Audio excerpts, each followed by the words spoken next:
오늘 우리 하나님의 말씀은 사무엘하 1장 1절부터 16절 말씀입니다. 다윗의 진심이라고 하는 제목으로 우리 하나님의 말씀 함께 나누겠습니다. 여러분 사무엘상의 맨 마지막 장이 31장이에요. 이 사무엘상 31장에서 이 사울이 블레셋과의 전쟁에서 스스로 목숨을 끊음으로 그의 생이 끝나게 됩니다. 그러고 이제 사무엘하 1장이 시작되는데 1장에 이렇게 시작을 해요. 사울이 죽은 후에, 즉 사울 왕의 그 시대가 끝났다라고 하는 것을 이 성경이 공식적으로 선언하는 내용이에요. 하나님께서 이 사울 왕을 부르셨고 이스라엘이라고 하는 나라를 40년 동안 통치하게 하셨는데 결국은 하나님은 이 사울 왕을 세운 것을 후회하심으로 어떻게 됩니까? 결국 이 사울 왕은 하나님께 버림받게 돼요. 그리고 이제 이 사울 왕에 이어서 이제 새로운 시대가 시작되는데 그 내용이 바로 오늘 본문의 말씀이에요.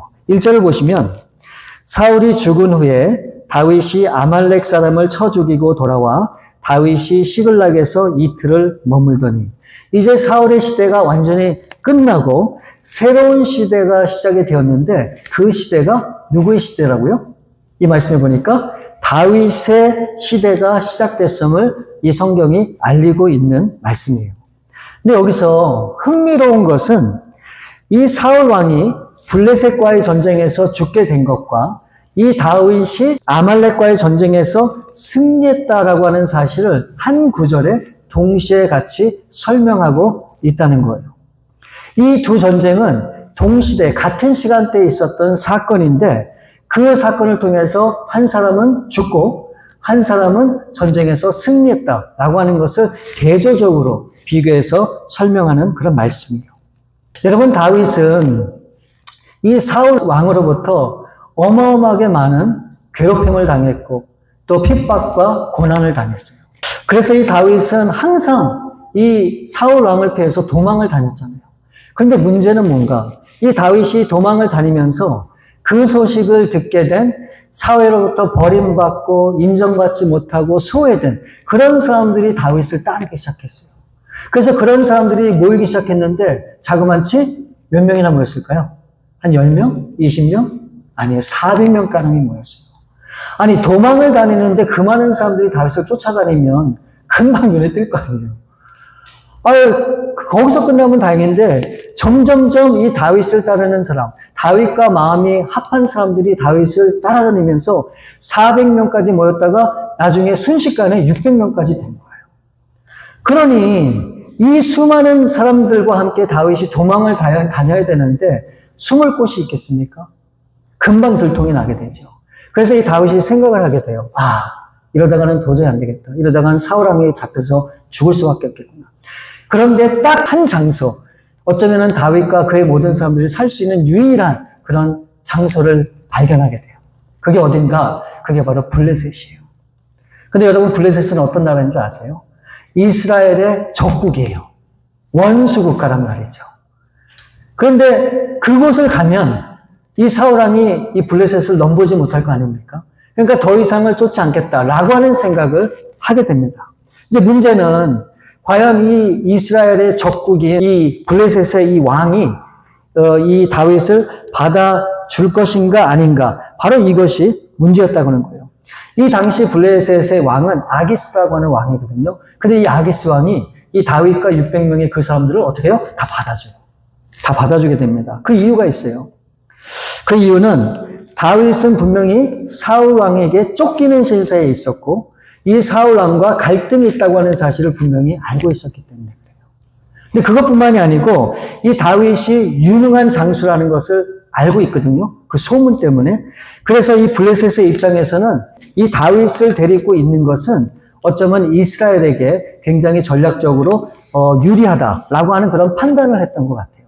그래서 이 블레셋의 아기스 왕이 이 다윗과 600명 되는 그 많은 사람들을 다 걷어들여요. 그러고 나서 이 왕이 이 다윗과 그의 사람들이 머물 수 있는 이 바벨론의 남쪽 땅 변방에 있는 조그만 성읍, 이 시글론이라고 하는 성읍을 이 다윗에게 살라고 내주게 됩니다. 그런데 어느 날 이 블레셋과 이 이스라엘과의 전쟁을 할 수밖에 없는 그런 상황이 직면하게 돼요. 그러니까 이 다윗의 입장에서 보면은 굉장히 난처하고 선택의 여지가 없는 거 아닙니까? 만일 전쟁을 하게 되면 자신의 민족, 자신의 국가인 이 이스라엘과 대항해서 이 다윗이 싸워야 되는 거예요. 그렇게 되면 자기 민족을 죽여야 되는 그런 꼴이 되는 거 아닙니까? 그러니까 이러지도 못하고 저러지도 못하는 그런 입장에 서게 된 거예요. 그런데 마침 이 바벨론의 방백들, 그러니까 이 바벨론의 군사 지도자들이 뭐라고 얘기하냐면 우리가 가서 싸우는데 다윗과 함께한 그 사람들은 안 돼! 라고 얘기를 하는 거예요. 강하게 막 반대를 하는 거예요. 그 이유가 뭡니까? 혹시라도 이 블레셋이 이스라엘과 전쟁을 하다가 다윗이 마음을 싹 바꿔서 이스라엘 편에 서서 이 블레셋을 공격을 하면 완전히 배신당하는 거 아니에요. 그렇기 때문에 이 블레셋의 방백들이 그걸 허용을 하지 않아요. 강력하게 말립니다. 그래서 결국은 이 다윗이 함께 했던 그 모든 자기 용병들과 함께 다시 시글락으로 돌아가게 돼요. 그냥 전쟁을 하려고 모였다가 다시 간 거예요. 그래서 시글락에 딱 가서 보니까 다윗의 눈에 비친 이 시글락이라고 하는 성읍이 엄청나게 폐허가 된 겁니다. 모든 집들이 다 불타고 여자들과 자녀들은 모두 다 잡혀간 거예요. 누구에 의해서? 이 다윗이 없는 사이에 아말렉 사람들이 그 시글락을 공격해서 모든 것을 다 망가뜨리고 거기 있는 사람들을 다 잡아간 거예요. 그래서 이 다윗은 하나님의 도우심으로 어떻게 하는가? 오늘 1절 말씀을 다시 한번 보시면 사울이 죽은 후에 다윗이 아말렉 사람을 쳐 죽이고 돌아와 다윗이 시글락에서 이틀을 머물더니 다윗이 그 용병들과 이 아말렉을 쳐들어가요. 그래서 그 사람들을 다 죽이고 끌려갔던 이 다윗의 가족들과 그 모든 식구들과 그 사람들을 어떻게 해요? 다 데리고 돌아옵니다. 그런 사이에 어떤 일이 있게 되는가? 이 블레셋과 이스라엘이 전쟁을 하게 된 거예요. 그래서 결국 이 전쟁을 통해서 이스라엘의 왕인 사울 왕과 또 그의 아들 요나단이 죽게 됩니다.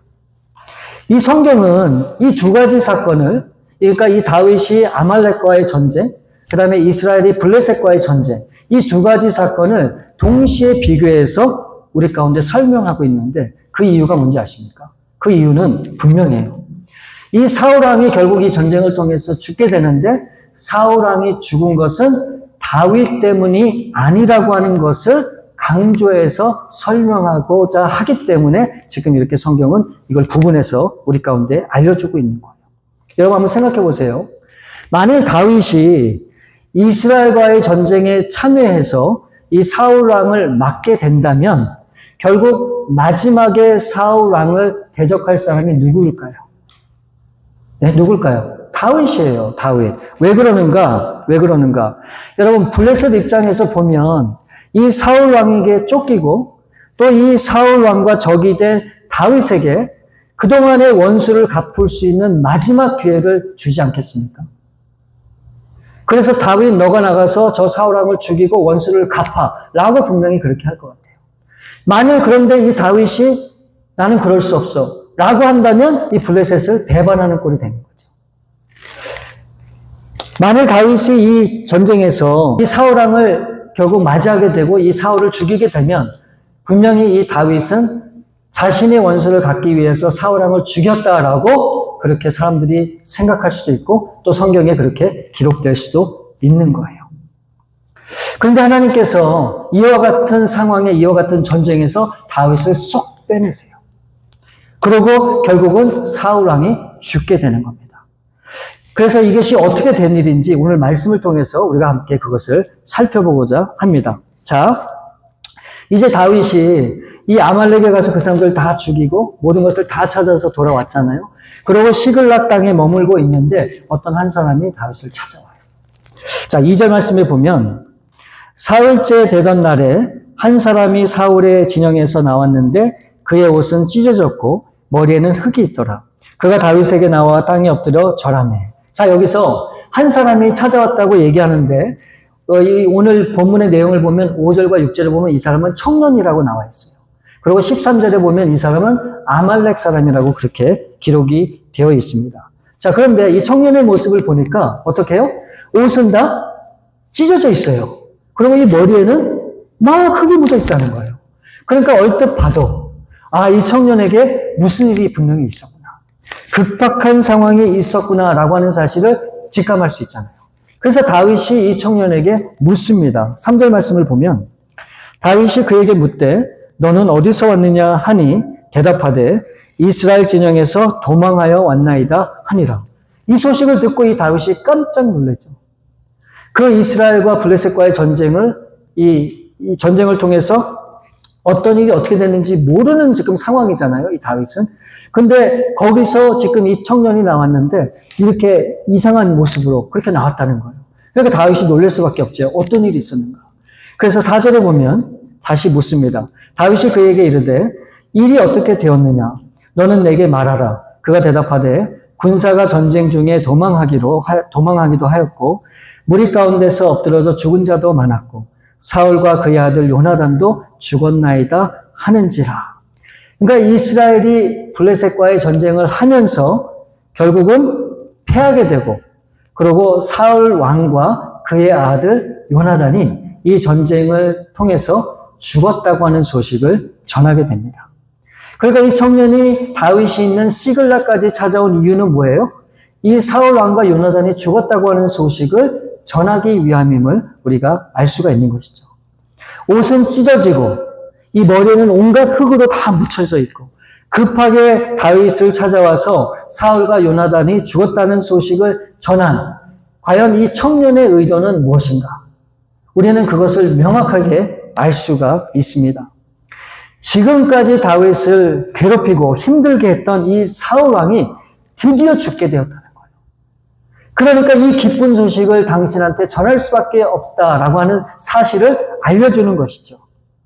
그리고 그뿐만이 아니라 이 사울 왕이 존재하면 당연히 사울 왕이 죽고 그 이후에 그의 아들 요나단이 왕이 되는 것이 순서인데 이 사울 왕의 후계자인 이 요나단마저 어떻게 됐다고요? 죽게 되었다는 거예요.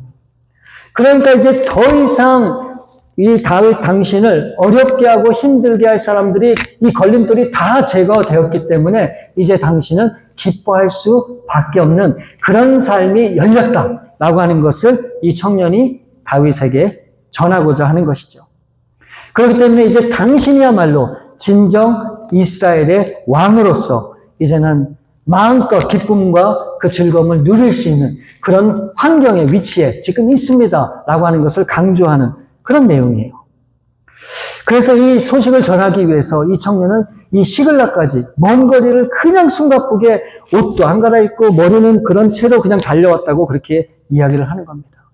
그때 이 다윗이 이 청년에게 물어요. 5절 말씀에 보면 다윗이 자기에게 알리는 청년들에게 묻되 사울과 그의 아들 요나단이 죽은 줄을 내가 어떻게 아느냐.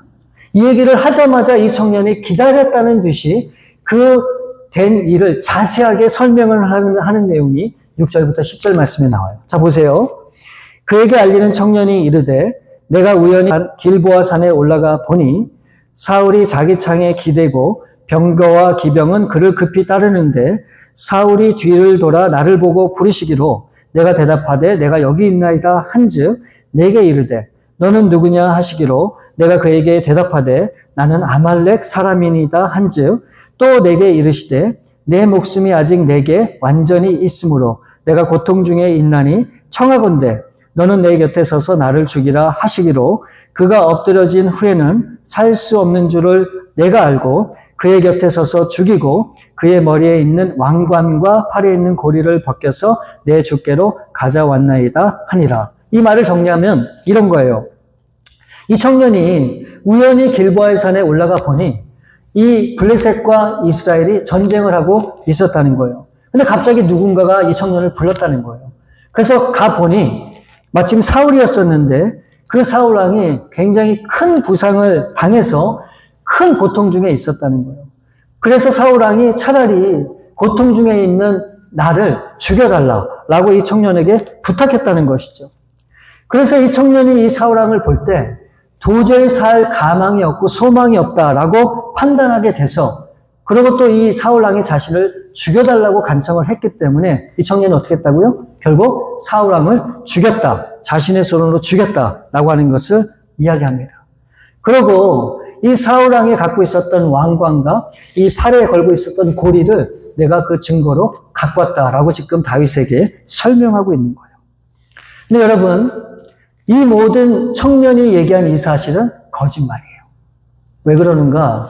사무엘상 31장과 역대상 10장에 보면 이 사울 왕이 어떻게 죽었는지를 우리에게 자세하게 설명하고 있어요. 이 사울 왕이 블레셋과의 전쟁에서 화살을 맞았어요. 그래서 생존이 불가능한 거예요. 죽어가게 되는 거예요. 그래서 차라리 불의한 이 블레셋의 중년이 곁에 있었던 호위병에게 차라리 나를 죽여달라. 그럴 때 이 호위병이 차마 그럴 수 없어서 두려워 막 떨고 있었거든요. 그랬더니 이 사울 왕이 어떻게 했는가? 칼을 빼서 자기의 가슴에 대고 이 가슴에 댄 칼을 향해서 엎드러졌다는 거예요. 그러니까 어떻게 죽었어요? 자살을 한 거예요. 아마도 이 청년은 분명히 이 장면을 목격을 한 것 같아요. 그러니까 이 사실을 자기 나름대로 꾸미게 되면 누구도 의심하지 않고 다 믿을 것이다 라고 하는 생각을 분명히 했던 것 같아요. 어쩌면은 이 청년 말고 그 자리에 이 광경을 목격한 사람이 또 누가 있었는지는 우리가 알 수는 없지만 지금 이 사람이 한 이 모든 얘기는 뭐 증거가 없고 본 사람들이 없다면 다윗이라도 이것을 믿을 수밖에 없는 그런 상황이 되었다는 겁니다. 그럼 여러분 우리에게 질문이 생기잖아요. 아니 이 청년은 과연 무엇 때문에 이와 같은 엄청난 거짓말을 이 다윗에게 했을까? 이 청년은 분명히 알고 있었던 겁니다. 이제 사울 왕의 시대는 그의 죽음으로 끝났고 이제 새로운 시대가 열리게 되는데 그 시대는 누구의 시대라고요? 다윗의 시대라고 하는 사실을 분명히 알고 있었던 거예요. 바로 다윗이 다음 세대의 주인공이 될 것이다 라고 하는 사실을 확신했던 것 같아요. 그래서 이 다윗에게 장애가 되고 걸림돌이 됐던 이 사울 왕과 이 요나단이 죽게 됐다고 하는 사실을 보고함으로 어떻게 해요? 자신이 인정을 받고 보상을 받고 성공하려고 하는 그런 마음을 분명히 가졌던 것 같아요. 그러니까 한마디로 기회를 노린 거죠. 이게 웬 떡인가? 지금야말로 내가 성공하고 잘 살 수 있는 유일한 기회구나 라고 하는 그런 기회를 잡았다고 하는 거죠.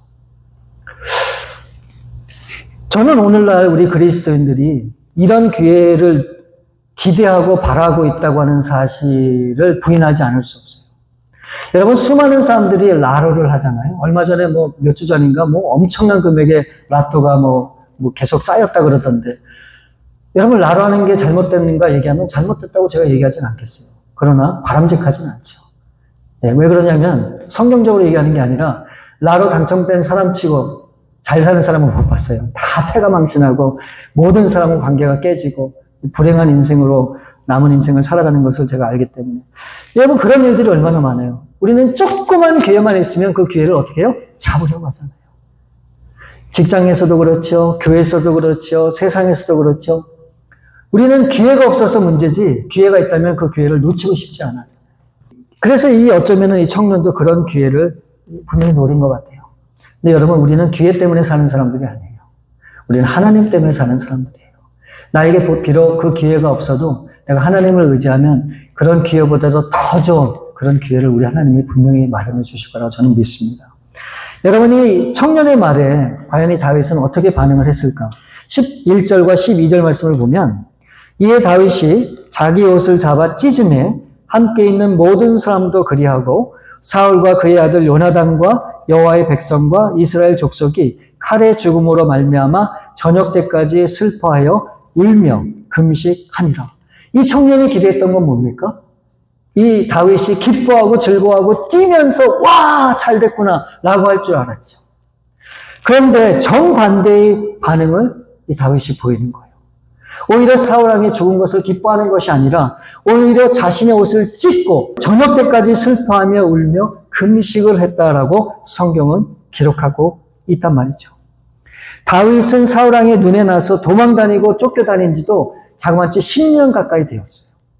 누가 봐도 사울 왕을 원수처럼 여기는 것도 당연하겠지만 다윗은 그를 원수로 여기지 않았습니다. 그리고 이 다윗은 이 사울을 두 번이나 죽일 수 있는 결정적인 기회가 있었어요.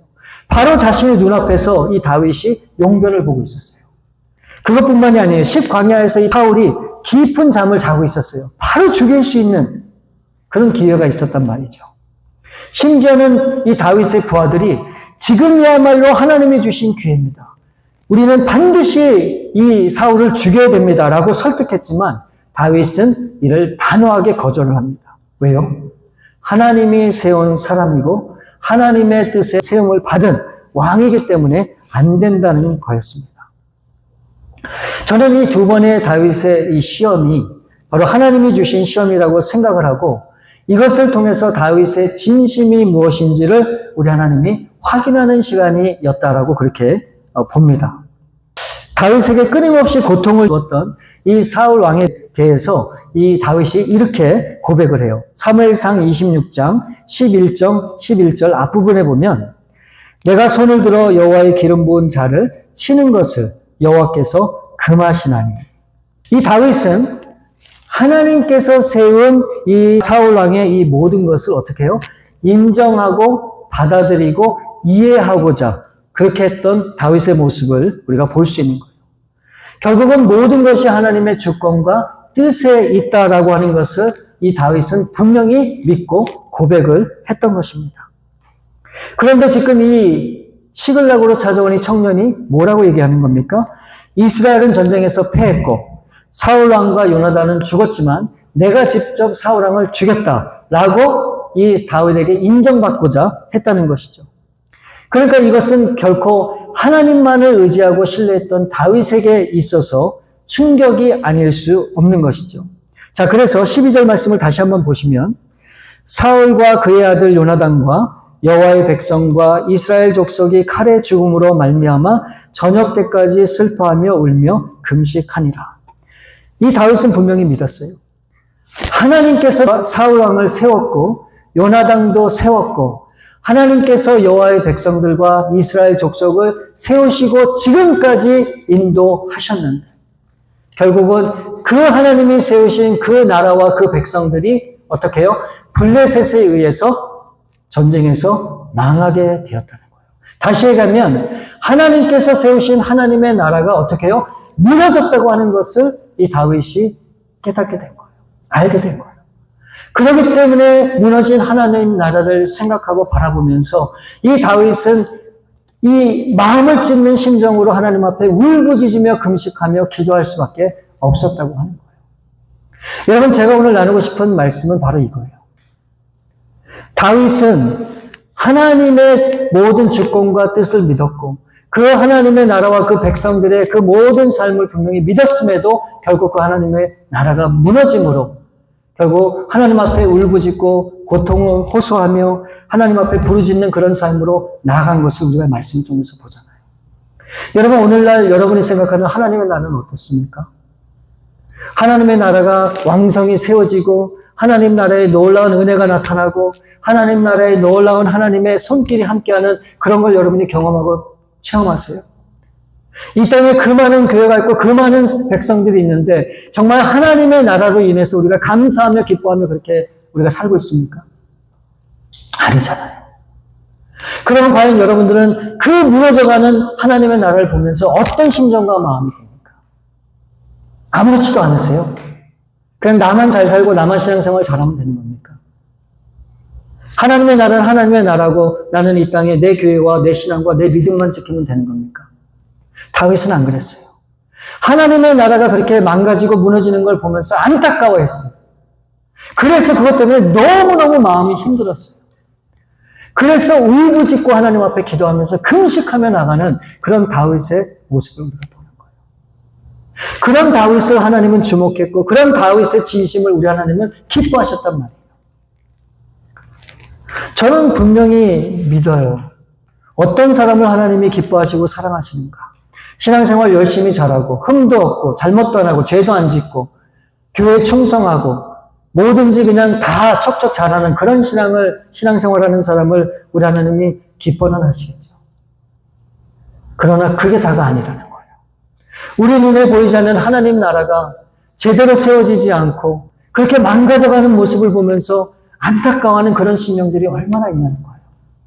여러분은 어떠세요? 정말 그 하나님의 나라를 생각하면서 여러분 한탄하면서 하나님 앞에 기도하신 그런 적이 있으세요? 솔직히 저는 많지 않아요. 그래서 너무너무 죄송해요. 여러분, 하나님 나라 때문에 우리가 울부짖고 하나님 나라 때문에 우리가 통곡하고 기도하는 그런 마음이 우리한테 필요하잖아요. 하나님 나라가 이 세상에 의해서 짓밟히고 하나님의 이름이 모욕을 당하고 하나님의 영광이 사라져가는 것을 보면서 우리가 정말로 안타까워하는 그런 마음이 우리 가운데 있어야 되잖아요. 나는 구원받았지만 아직 우리 주위에 하나님을 모르는 정말 영원한 죽음으로 가는 그런 사람들이 있잖아요. 그런 사람들을 보면서도 내 심령과 내 마음이 아무렇지도 않다면 정말 하나님을 향한 우리의 마음은 어디에 있습니까? 저는 오늘 우리 교회가 그런 일을 해야 되는 거라고 봐요. 교회가 크고 많은 성도들이 있는 게 중요한 게 아니라 몇 명이 있든지 그 사람들이 그런 심정과 마음을 가지고 진심으로 하나님 나라를 위해서 정말 기도하며 그 삶을 드리는 그런 삶이 우리 가운데 있어야 된다는 거예요. 저는 정말 우리 베다니 교회가 그런 교회가 됐으면 좋겠어요. 우리 성도님들의 아픔을 내 아픔으로 받아들이고 우리 하나님의 영광이 사라지는 것을 위해서 정말 속상해하고 정말 하나님의 마음이 나의 심정이 돼서 그것을 위해서 금식하며 기도하며 나가는 그런 성도님과 그런 교회.